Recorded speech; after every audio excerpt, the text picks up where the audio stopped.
धर्म संकट में इस मूवी में हमें एक बाबा दिखाई देता है जो सबको बेवकूफ़ बनाकर बैठा होता है और एक आम आदमी जिसको 50 साल के बाद पता लगता है कि वो एक मुसलमान के घर पैदा हुआ था। तो आगे की कहानी इस वीडियो में आगे जानते हैं। मूवी की शुरुआत में हम एक आदमी को देखते हैं जिसका नाम धर्म त्रिवेदी होता है। वो एक सिंगर का बहुत बड़ा फैन होता है जिसका नाम मंजीत मनचला होता है। वो उसके गाने चलाकर उसके बाद वो नाच कर अपने काम पूरे करता है। पूरी फैमिली उससे परेशान होती है क्योंकि वो फुल वॉल्यूम देकर सुनता है। उसके बाद वो अपनी फैमिली के साथ बैठकर खाना खाता है। उसका बेटा अमित उसको कहता है कि चलो मंदिर चलते हैं, मगर धर्म उसको कहता है कि ये सब कुछ मुझसे नहीं होगा। असल में अमित एक लड़की को पसंद करता है जिसका पिता बिल्कुल धार्मिक होता है और वो एक बाबा का भक्त होता है और अमित उसको इम्प्रेस करना चाहता था। अमित अपने पिता को मना लेता है और उसको वहाँ पर लेकर जाता है जहाँ पर बाबा आने वाला था। वो वहाँ पर जाते हैं मगर रोड पर एक गाड़ी होती है। वो एक मुसलमान आदमी की गाड़ी होती है जिसका नाम मकसूद होता है। वो मकसूद का दरवाजा खटखटाते हैं मगर वो दरवाजा नहीं खोलता, जिसकी वजह से वो उसकी गाड़ी को ठोक देते हैं और वहां से भाग जाते हैं। अब मकसूद वहां पर आता है, वो अपनी गाड़ी को देखता है, उसकी गाड़ी ठुकी हुई है। ये लोग बाबा के आश्रम में पहुंच जाते हैं जहाँ पर सब लोगों ने नीले कपड़े और नीली टोपी पहनी हुई थी। तभी वहाँ पर एक आदमी आता है, वो उनको कहता है कि जल्दी चलो, बाबा नीलानंद आने वाले हैं। उसके बाद अमित जिस लड़की को पसंद करता था वो धर्म को दिखाता है और कहता है कि इसका नाम श्रद्धा है। वो उसको कहता है ये तो मेरे लिए ठीक रहेगी। उसके बाद वो उसको कहता है कि ये उसकी मम्मी है। श्रद्धा उसके पीछे है। उसके बाद हम अमित के ससुर को देखते हैं जो कि बाबा का राइट हैंड भी है। तभी वहाँ पर बाबा की एंट्री होती है जिसका नाम नीलानंद होता है। सभी लोग उससे मिलने के लिए बेताब होते हैं मगर वो जाकर अपने सिंहासन पर बैठता है। वो सबको कहता है कि तुम मुझे अपनी तकलीफें बताओ और मैं उसका सोल्यूशन बताऊंगा।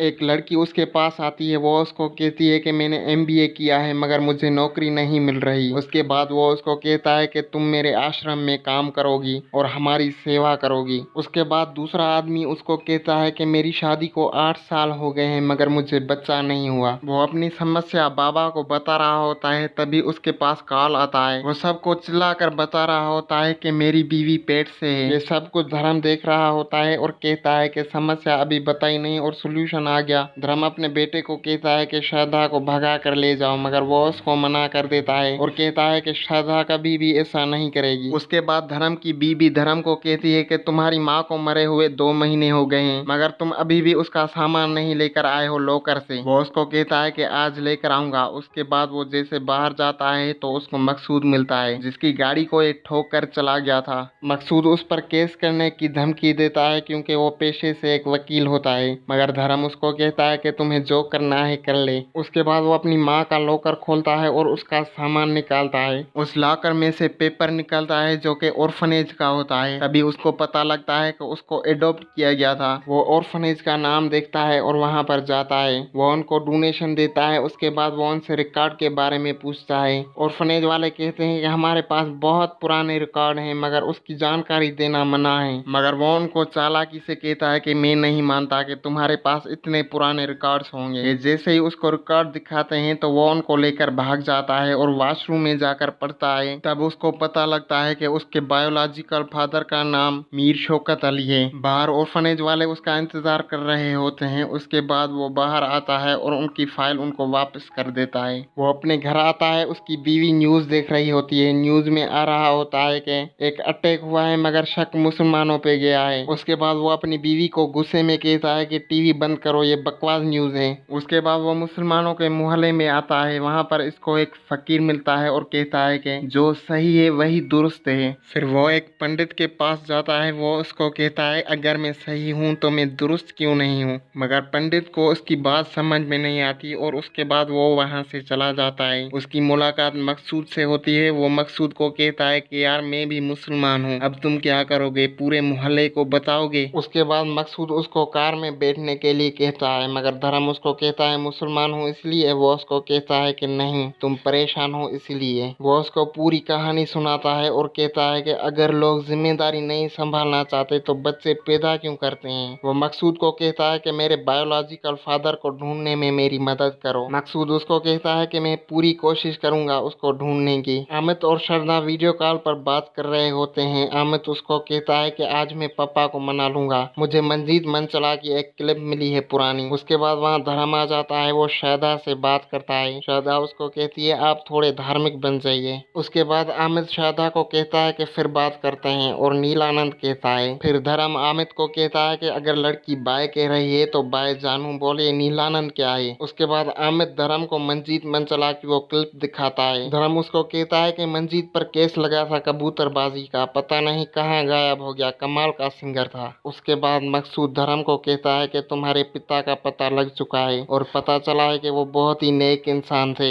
जब तुम पैदा हुए तो तुम्हारी माँ मर गई और इन दोनों मीर शौकत के घर में बहुत गुर्बत थी। उसकी कुवैत में ड्राइवरी की नौकरी लगी और वो दिल पर पत्थर रखकर तुम्हें एक रिश्तेदार के पास छोड़ गए, मगर तुम उन पर बोझ बन गए और तुम्हें वो ऑर्फनेज में छोड़कर आए। जब तुम्हारे पिता मीर शौकत 4 साल के बाद वापस घर आए, तभी उसको पता लगा कि तुम ऑर्फनेज में हो और वो तुम्हें ढूंढने के लिए ऑर्फनेज में भी आई। तब तक तुम गोद लिए जा चुके थे। इस सदमे में तुम्हारे पिता ने दूसरी शादी तक नहीं की। अब वो अपनी जिंदगी के आखिरी दिन सेंटोरियम में गुजार रहे हैं। धर्म सेंटोरियम पहुंचता है और वहां पर इसकी मुलाकात एक इमाम से होती है। वो उसको कहता है कि अभी तुम्हारे अब्बा की तबीयत नासाज है और उन्होंने अपनी पूरी जिंदगी अल्लाह की इबादत में गुजार दी। अब तुम उससे मिलोगे और उसको पता चलेगा कि मेरा बेटा एक हिंदू है, तो उसको कितना बड़ा झटका लगेगा। वो उसको कहता है क्या अब मैं उनसे नहीं मिल सकता। इमाम उसको कहता है कि नहीं, मिल सकते हो, मगर पहले मुसलमानों के तौर तरीके सीख कर आओ, फिर बेशक मिलना। उसके बाद धर्म मकसूद को सारी बात बताता है। मकसूद उसको कहता है कि हम इमाम पर केस करेंगे, मगर धर्म उसको कहता है कि हम कोई भी केस नहीं करेंगे, बस मुझे थोड़े तौर तरीके सिखाओ। मकसूद उसको कहता है कि चलो सलाम से शुरू करते हैं, और उसको सिखाता है अस्सलाम वालेकुम, और उसको कहता है कि अब तुम कहो वालेकुम अस्सलाम। उसके बाद वो उसको मुसलमान लोगों का लिबास पहनाता है और मुसलमान लोगों की टोपी। वो उसकी पिक्चर निकालता है और फिर उसको दिखाता है। उसके बाद वो जैसे ही घर आता है तो उसके घर वाले उसको सरप्राइज देते हैं और एक पंडित को लेकर आते हैं ताकि वो धर्म की कुछ बातें सीख सके। अब पंडित उसको अपने धर्म की कुछ बातें बताता है और मकसूद उसको अपने तौर तरीके सिखाता है और इबादत करने का तरीका। ऐसे बहुत सारे दिन गुजर जाते हैं। उसके बाद वो एक जगह पर खड़ा होता है और वो लोगों को नमाज पढ़ता हुआ देख रहा होता है। तभी उसकी बेटी वहां पर आती है। वो उसको कहता है कि मैं बस ऐसे ही देख रहा था इन लोगों को कि कैसे करते हैं। अब फिर से पंडित आता है और उसको बातें बताना शुरू कर देता है, मगर वो उसको भगा देता है। मकसूद उसको कहता है कि अब तुम तैयार हो गए हो। उसके बाद अमित धर्म के लिए एक टोपी लेकर आता है नीलानंद बाबा की। उसके बाद मकसूद और धर्म उस इमाम के पास जाते हैं। इमाम फिर से उससे सवाल करने लगता है और धर्म उसका जवाब नहीं दे पाता, जिसकी वजह से वो उसको उसके पिता से मिलने नहीं देता। तभी मकसूद उसको कोर्ट की धमकी देता है और वो इमाम कहता है कि वकील लेकर आए हो। उसके बाद वो उनको बाहर निकाल देता है। धर्म बीच रास्ते में मकसूद से लड़ने लगता है और उसको कहता है कि ये सब कुछ तुम्हारी वजह से हुआ है। उसके बाद मकसूद गाड़ी रोकता है और उसको बाहर निकाल देता है और उसको कहता है कि तुम एहसान फरामोश हो। आश्रम में अमित शारदा को बुलाता है, मगर शारदा उसको कहती है कि अब मेरी शादी फिक्स हो गई है, अब कोई चमत्कारी हमारी शादी करवा सकता है, और वो वहाँ से जाने लगती है। अमित अपने पिता को आश्रम में लेकर आता है जबरदस्ती से। तभी उसको कॉल आती है। सेनेटोरियम से एक आदमी उसको कॉल करता है और कहता है कि अब इमाम साहब नहीं है, तुम जल्दी से आओ और अपने पिता से मिल सकते हो। वो जल्दी से वहाँ पर पहुँच जाता है, मगर तभी वहाँ पर इमाम साहब आ जाता है और वो उसको कहता है कि तुम्हें यहाँ नहीं आना चाहिए था, और उसको कहता है कि तुम यहाँ से जाओ।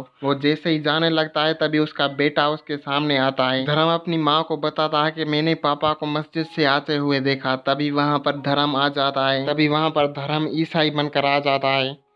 उसकी बीवी उससे पूछती है क्या तुम मस्जिद गए थे। वो उसको कहता है मैं तो चर्च भी जाता हूँ। उसके बाद बाबा नीलानंद अपने भक्तों से बात करता है। वो उनको कहता है कि कुछ मुसलमान लड़कों ने हमारे लोगों को मारा है, अब वक्त आ गया है उन लोगों को जवाब देने का। उसके बाद अमित अपने पिता को लेकर उस मोर्चे में जाता है। धर्म पहले मुसलमानों की टोपी पहनता है, उसके ऊपर बाबा नीलानंद की। वो अमित के ससुर को खुश करने के लिए जोर जोर से नारे लगाता है और जोश में अपनी टोपी उतार देता है। सभी लोग उसको देख रहे होते हैं। उसके बाद वो उन लोगों को कहता है कि ये टोपी मैं जलाने के लिए लेकर आया हूँ। उसके बाद वो उसको जलाता है। वो अपने घर आता है। उसकी बीवी उसको कहती है कि तुम्हें टोपी नहीं जलानी चाहिए थी। वो उसको कहता है क्या मुझे शौक है टोपी जलाने का।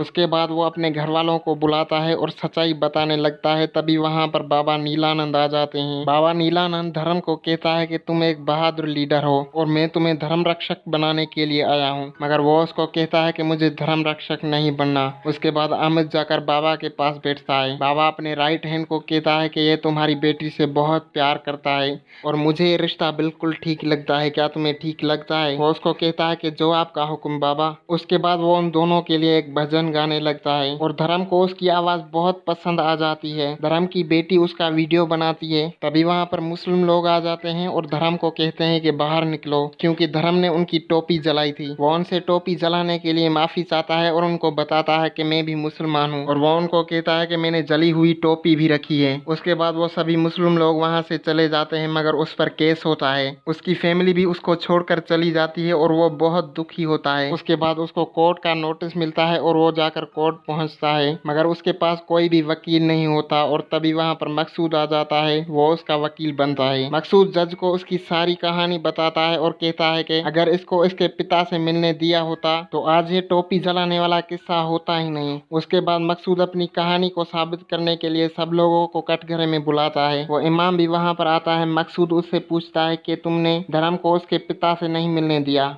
वो उसको कहता है कि हाँ। जज साहब उससे पूछता है कि तुमने ऐसा क्यों किया? वो उसको कहता है कि मैंने सोचा कि उसके पिता की तबीयत खराब है, अगर वो उसे ऐसी हालत में मिला तो उसकी तबीयत और भी खराब हो सकती है। मगर जज साहब को ये बात बेबुनियाद लगी, इसलिए वो उस इमाम को कहता है कि तुम जल्दी से जल्दी धर्म को अपने पिता से मिलने दो और धर्म को कहता है कि तुम 100 टोपियां मुसलमानों में बांटो। धर्म अपने पिता से मिलने के लिए आता है, मगर वो इस दुनिया से जा चुका है। मगर उसके पास धर्म की तस्वीर होती है। लोग उसको बताते हैं कि ये उसको मकसूद देकर गया। वो अपने पिता को दफन करके जा रहा होता है, तभी उसको नीलानंद की फोटो दिखती है। वो उसको पत्थर मारता है और वो जाकर उसकी आंख पर लगता है। तभी उसको कुछ याद आ जाता है और वो अपने घर जाता है। वो नीलानंद की वीडियो देख रहा होता है। उसके बाद मकसूद और धर्म फेस बदल कर नीलानंद के पास जाते हैं। वो उसे सवाल करते हैं कि अगर लड़का मुसलमान हुआ और लड़की हिंदू तो क्या वो दोनों एक दूसरे से शादी कर सकते हैं? नीलानंद उनको कहता है कि नहीं कर सकते, पर अगर वो अपना मजहब त्याग करके यहाँ आता है तो वो उससे जरूर शादी कर सकता है। फिर धर्म अपनी पट्टी उतारता है और लोगों को बताता है कि अगर मुसलमान लड़का हिंदू लड़की से शादी नहीं कर सकता तो एक सिख आदमी हिंदू लोगों का स्वामी कैसे बन गया? फिर वो सब लोगों को बताता है कि तुम्हारा बाबा नीलानंद एक सिख परिवार से है और मशहूर पॉप सिंगर मंजीत मनचला है। ये कबूतरबाजी करने के केस में पकड़ा गया था। इसकी आवाज मिलाकर देखो। और भी इसने बहुत सारे गुनाह किए हैं जिसकी वजह से ये बहुत साल छिप गया था और ये बाहर निकला स्वामी बनकर। और जब ये परेशान होता है तो इसकी एक आंख फड़कती है, जो कि अभी भी फड़क रही है। उसके बाद पुलिस इसके सारे रिकॉर्ड चेक करती है और फिर से उसको हवालात की हवा खानी पड़ती है। धर्म स्टेज पर आता है और वो लोगों को कहता है कि मुझे किसी को किसी के बारे में भड़काना नहीं है। मैं यहाँ सिर्फ अपनी फैमिली के लिए आया हूँ, जिनके बगैर मैं बहुत अधूरा हूँ। उसके बाद इसकी जिंदगी फिर से नॉर्मल हो जाती है। अहमद की और शादा की शादी हो जाती है। मकसूद और उसकी बीवी भी वहाँ पर आते हैं और वो तस्वीर खिंचवाते हैं धर्म के साथ। धर्म की बेटी अपने दोस्त को वहाँ पर लेकर आती है, जो कि एक ईसाई होता है। धर्म उसको कहता है कि मुझे चर्च ले जाने और बाइबल पढ़ने के लिए मत कहना। मकसूद उस पर जोर जोर से हंसने लगता है और वहाँ पर मूवी खत्म हो जाती है।